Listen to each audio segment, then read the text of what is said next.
So you want to be an HR professional. All right, cool. Well, let me tell you 5 tips that an HR professional should know. I have 14 years working in HR. I have held leadership positions. I started from the bottom, worked my way to the top. I'm going to share with you what I have learned along the way. The first tip is going to be effective communication. You have to have effective communication. In HR, you're dealing with so many moving pieces along within the company. You're talking about working with new employees, trying to recruit, working with employees that have been within the company, any employee relations, training development, etc. Like there's so many things that happen that you have to have that effective communication, because communication can really be anything. Whether if you're trying to communicate how much you pay for the role, what the role entails, the company benefits, or even when you are facilitating a training, when you're training someone, whether if they're new or they're seasoned, new to the company, or have been with the company for a while, how are you conveying the message to them? If you have any employee relations type of situations, there are going to be workplace conflicts. How do you handle that?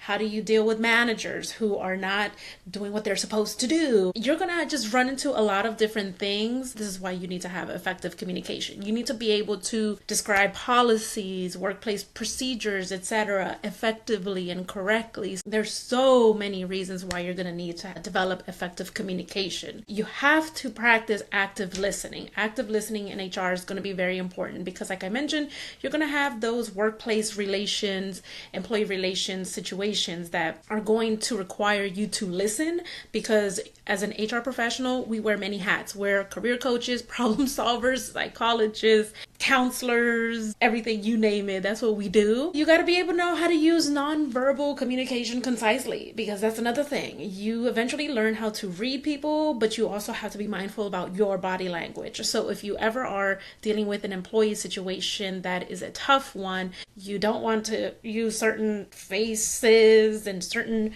body movements or whatnot that can create some sort of issue between you, whoever else is involved. There's communication or discomfort or anything like that. So you got to be very, very mindful of nonverbal communication, nonverbal cues. The second thing I'm going to tell you is about continuous learning and development. I started off knowing nothing about HR. I thought HR were the bad guys. They hire you, but they fire you, which is true to a certain extent. I just learned along the way that HR is definitely what I love to do. When I first started, I knew nothing of recruitment. I started as a recruiting assistant, but I eventually learned that I enjoyed it. I enjoyed the side of helping people obtain a new career, obtain a job, get more money, just being able to make a difference in somebody's life. That to me just really made me feel so good. And just knowing that I have played a part in helping and changing this person's life for the better. Once I knew that HR was the place where I wanted to be and grow a career in, I then started signing up for all types of classes, public speaking classes, leadership classes, soft technical skills classes, hard skills classes,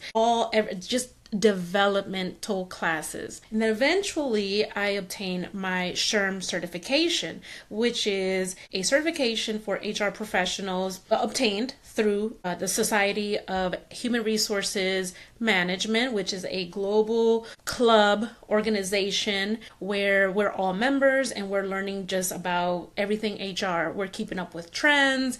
We are keeping up with changes in the landscape of HR in the workplace. So many things happen in HR, and especially now with AI being such a huge thing and a huge development, it's very important for us HR professionals to stay in the loop of all those things. So this is where you have to constantly evolve and constantly be in tune of what's happening, what's going on, these trends, just everything within the landscape of HR. And then after that, after I obtained my certification, I also obtained my bachelor's in HR management through the University of Maryland Global Campus.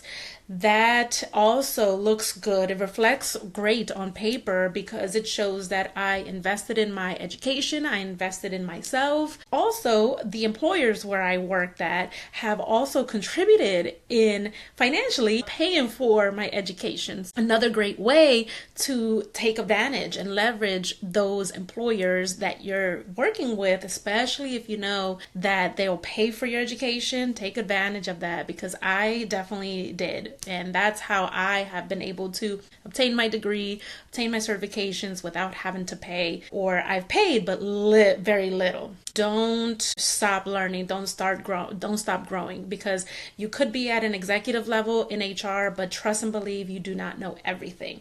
There are constant changes, and you always want to remain in the know of the trends and what's going on. The third thing is you want to understand employment laws. Employment laws are very, very, very, very, very important. And I stress it because things just always happen on the workplace that it's unexpected, and you want to make sure that if someone comes to you for guidance, coaching, that you are able to guide them in the right direction, that you're able to give them correct information. And if, remember, we don't know everything, although we're HR, we don't know everything, you still want to either contact your attorney, your company's attorney, you want to, search it up on SHRM's website, or, just really ask around, use your resources, because it's very important. It could definitely be a liability to the company, even to yourself, if you do not do things legally or correctly in a lawful way. Every state is very different. That's also another thing you got to keep in mind.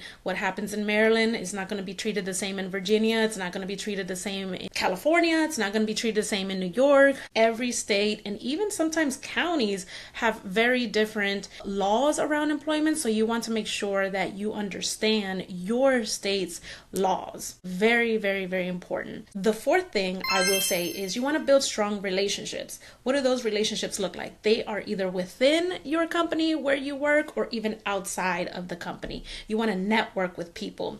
The way that I climbed up the ladder was that I started to put myself out there. I started joining committees. I was involved in projects. I was everywhere. I am volunteering. I am just being seen all over the place. I want to hang out with the big boys. I want to hang out with different people outside of my normal team, because that's exactly how I will be seen. And that's how people will know my name. That's how people will get to know me. I will get to know them. And then if opportunities come up or anything like that, we can always reach out to each other. We know each other. We've established the relationship. And when you're networking outside of the company, go to those industry events, go to HR events. There are professional happy hours that you can attend. When you attend those happy hours, take your business cards with you. Let people know that you are an aspiring, growing HR professional. Just start connecting with people. That's exactly what I did. I was everywhere. There was a moment in my career that all I did was just networking. And that also helped me with my personal brand.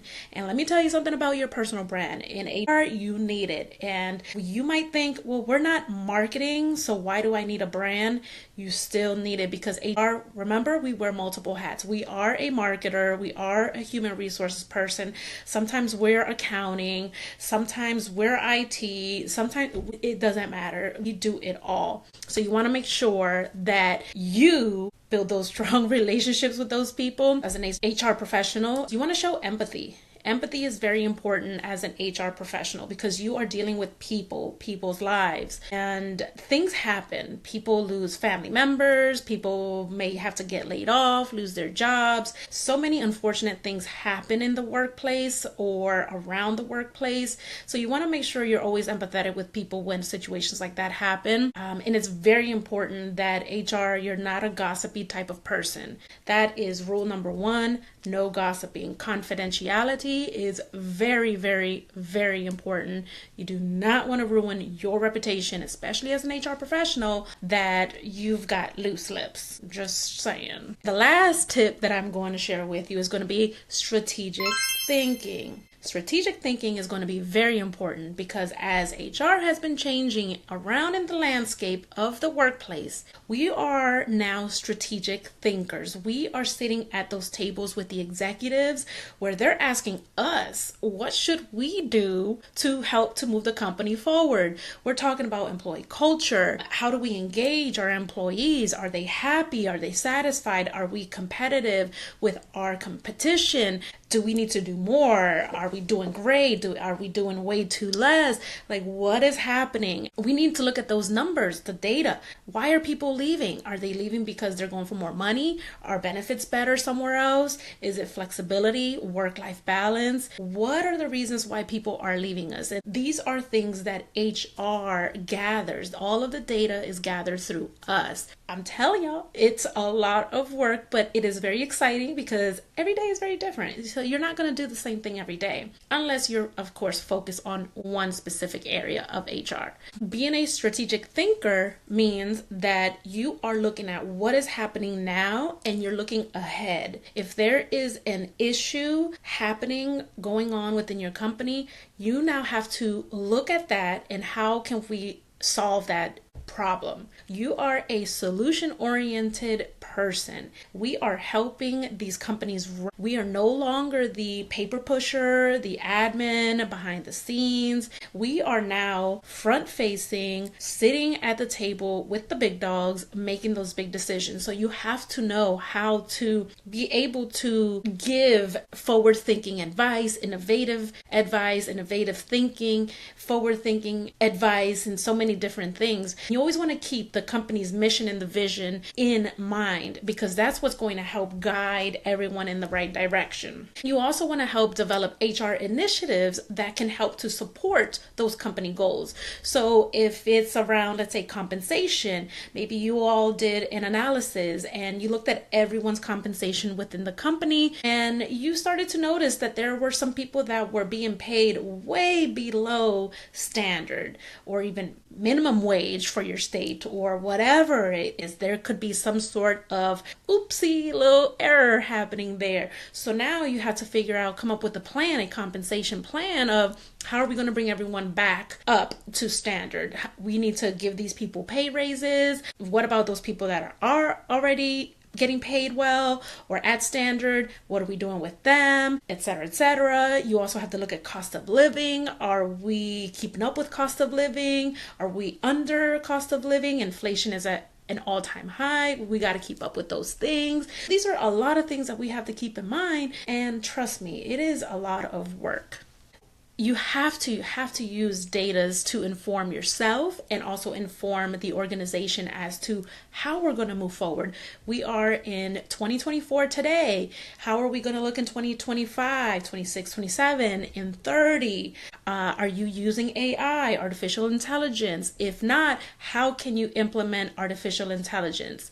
Because trust me, it's not going anywhere, and all you want to do now at this point is really embrace it and implement it somehow, some way within your organization. Those are the 5 top tips that I have based on my experience for you when it comes to being an HR professional. I hope that you took something from it, and I encourage you to definitely take what I shared with you, use it for yourself, and drop in the comments too, like what tips and other advice do you have for other HR professionals, especially those that are maybe aspiring or already in their career, but they want to grow. And remember to check out my other videos that I have coming up. I will be sharing weekly advice. My different topics are around HR, career advice, HR advice for employers and employees, and also career advice for job seekers. See y'all next time.